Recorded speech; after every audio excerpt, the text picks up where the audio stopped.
Reflexões e estudos sobre a maldade humana.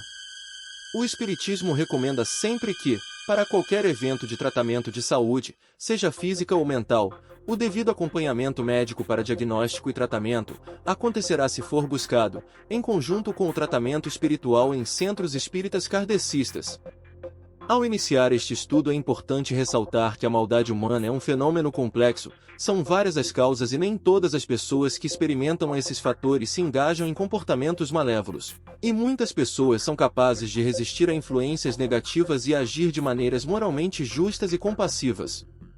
As causas da maldade humana, como resultado, são a soma de eventos complexos e múltiplos.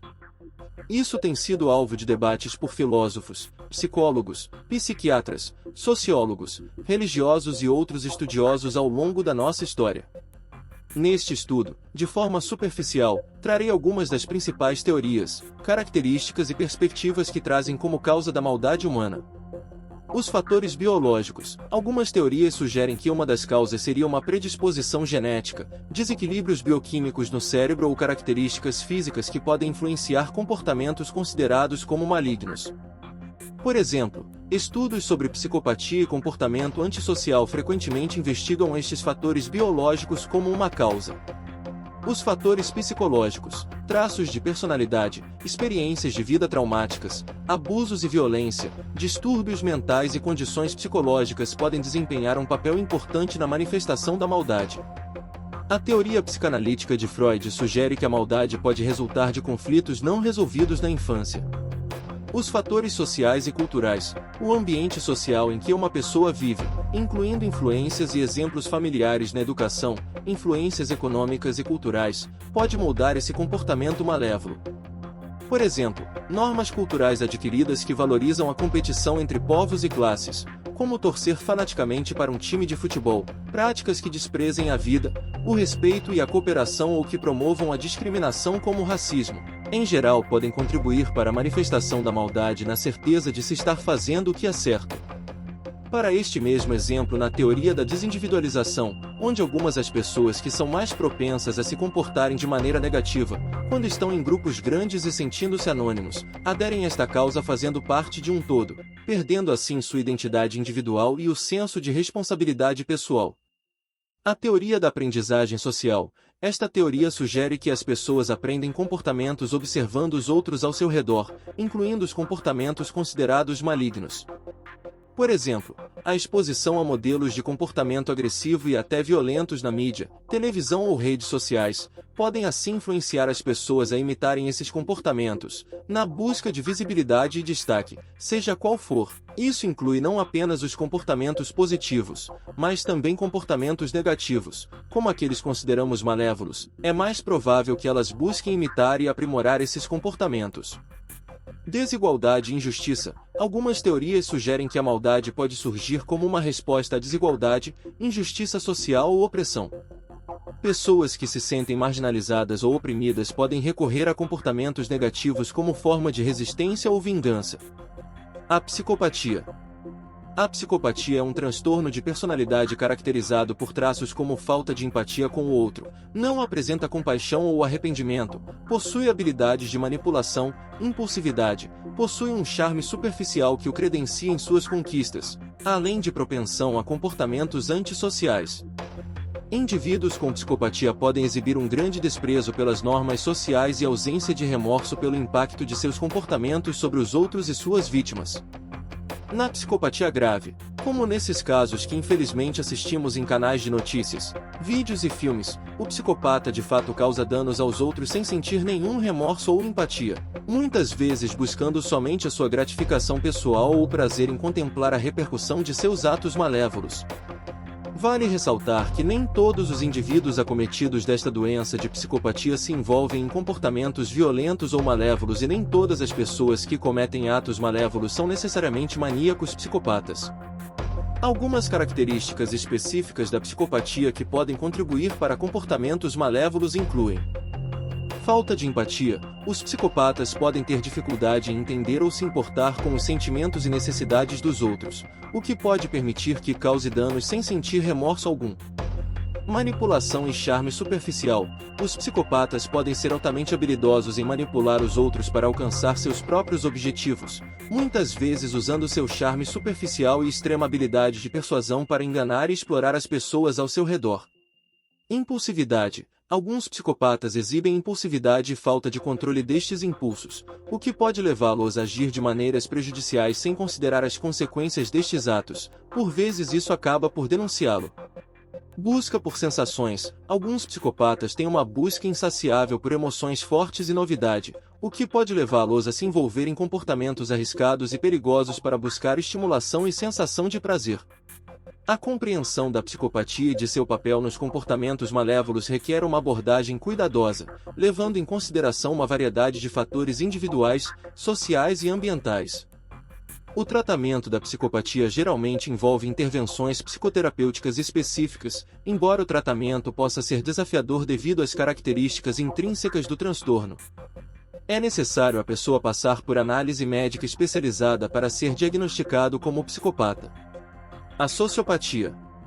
A sociopatia, também conhecida como transtorno de personalidade antissocial, compartilha algumas semelhanças com a psicopatia, mas existem diferenças importantes entre os dois conceitos.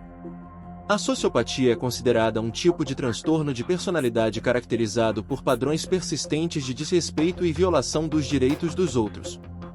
Aqui vão alguns dos traços comuns associados à sociopatia que incluem: desrespeito pelas normas sociais. Indivíduos com sociopatia frequentemente demonstram um padrão de comportamento repetitivo que viola as normas sociais e as expectativas culturais, como mentir repetidamente, manipular os outros, violar leis e desrespeitar os direitos todos ao seu redor.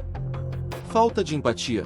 Assim como os psicopatas, os sociopatas geralmente não têm a capacidade de se colocar no lugar dos outros, de entender seus sentimentos e suas perspectivas. Eles são indiferentes aos impactos negativos de suas ações sobre os outros. Impulsividade. Os sociopatas podem exibir impulsividade e apresentam dificuldade em controlar seus impulsos, o que pode levá-los a se envolver em comportamentos arriscados e prejudiciais sem considerar as consequências. Falta de remorso. Embora nem todos os sociopatas sejam violentos, eles geralmente não sentem um remorso genuíno ou culpa pelo dano que causam aos outros. Eles podem racionalizar ou justificar seus comportamentos para evitar assumir a responsabilidade por suas ações. É importante notar que o termo sociopatia não é formalmente reconhecido como uma categoria diagnóstica nos sistemas de classificação psiquiátrica, como o Manual Diagnóstico e Estatístico de Transtornos Mentais, DSM-5. No entanto, o termo é frequentemente usado na literatura popular e às vezes é considerado como um sinônimo informal para o transtorno de personalidade antissocial. Embora a sociopatia e a psicopatia compartilhem características semelhantes, como falta de empatia e violação dos direitos dos outros, as duas condições podem ter origens e causas diferentes, e os indivíduos podem exibir diferentes graus de gravidade e padrões de comportamento. Além disso, a sociopatia é frequentemente vista como mais influenciada por fatores ambientais, enquanto a psicopatia é considerada mais influenciada por fatores genéticos e biológicos. Para encerrar esta parte do estudo, é importante lembrar que não devemos impor a ninguém diagnóstico sobre psicopatia, sociopatia ou qualquer outra doença sem ser um profissional devidamente qualificado para tal. Este estudo é apenas um rápido e superficial mergulho neste tema altamente complexo. Reflexões sobre a maldade humana na visão espírita. O Espiritismo, como sistema filosófico e religioso, oferece uma perspectiva clara sobre a natureza humana, incluindo questões como estas relacionadas à maldade e aos transtornos de personalidade, como a psicopatia e a sociopatia. Aqui estão algumas ideias centrais do Espiritismo sobre esse tema. Imortalidade da alma. Com base na imortalidade do espírito, a doutrina espírita nos ensina que a vida não se limita ao corpo físico, e que a alma sobrevive à morte física, continuando sua jornada em diferentes planos de nossa existência. Isso implica que a natureza do ser humano transcende a vida terrena e poderá ser influenciada por experiências em vidas passadas atuando na Terra e no mundo espiritual. A lei de causa e efeito. Uma das principais doutrinas do Espiritismo é a lei de causa e efeito, também conhecida como lei de ação e reação. De acordo com essa lei, todas as ações têm retorno e consequências. As pessoas colhem sempre o que plantaram ao longo de suas vidas.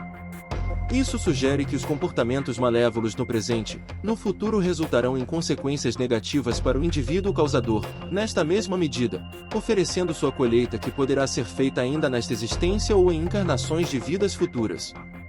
O progresso moral. O Espiritismo enfatiza que o desenvolvimento espiritual moral como requisito essencial na jornada de evolução espiritual humana. Através da educação, do autoaperfeiçoamento e da prática do amor e da caridade, os indivíduos podem evoluir espiritualmente e superar as tendências negativas, como a maldade ou a crueldade. A reencarnação. A crença na reencarnação é fundamental no Espiritismo. Segundo nossa doutrina, a alma passa por múltiplas encarnações para evoluir espiritualmente, enfrentando diferentes desafios e oportunidades de crescimento ao longo do tempo. Isso sugere que os transtornos de personalidade, incluindo aqueles associados à maldade, podem ser resultado de experiências passadas e lições não aprendidas em vidas anteriores. O Livro dos Espíritos, o livro e obra fundamental do Espiritismo, onde Allan Kardec aborda questões sobre a natureza humana, o propósito da vida e a moralidade. Embora não forneça uma discussão específica sobre transtornos de personalidade como psicopatia ou sociopatia, o livro oferece respostas sobre o livre-arbítrio, a responsabilidade moral de nossas escolhas e o caminho para a evolução espiritual. Aqui estão duas perguntas e respostas relevantes do Livro dos Espíritos sobre a maldade humana. Pergunta 952. Pergunta: de onde lhe vem o homem o instinto do mal, que o leva a praticar ações contrárias à lei de Deus?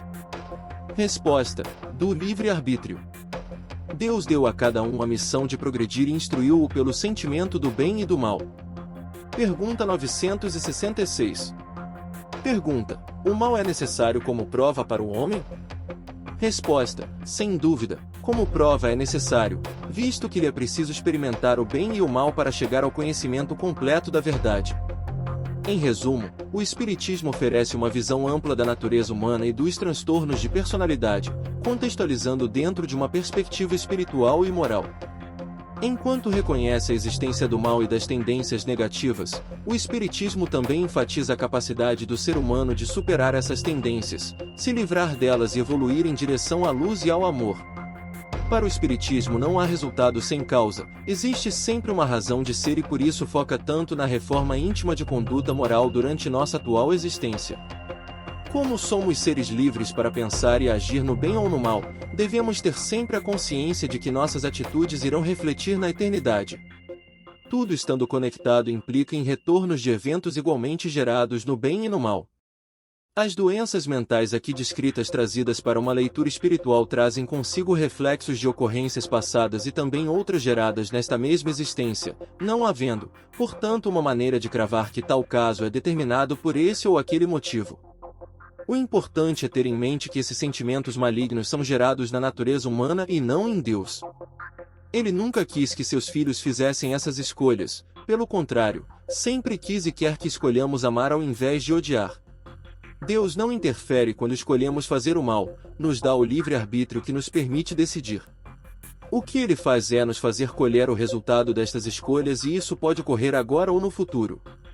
Muitas vezes, diante da nossa arrogante ignorância humana, colocamos em Deus a culpa de atos bárbaros praticados pelos homens. Nos perguntamos como ele permite isso e quando não vimos o autor destes atos ser punido na mesma crueldade, não nos damos por satisfeitos. Desacreditamos na justiça divina e comparamos a justiça perfeita de Deus com a justiça dos homens que a falha. Que grande erro nós cometemos quando fizemos isso, pois nada escapa à justiça de Deus. Tudo será devidamente julgado, todo culpado será punido e todo inocente será recompensado. É ter a certeza que isso irá acontecer, o que não é necessário é que precisamos ver isto acontecer. O tempo pertence a Deus e não aos homens, portanto confie em Deus e na sua justiça. Saúde, luz e paz. Obrigado por assistir. Texto: Luciano Fernandes.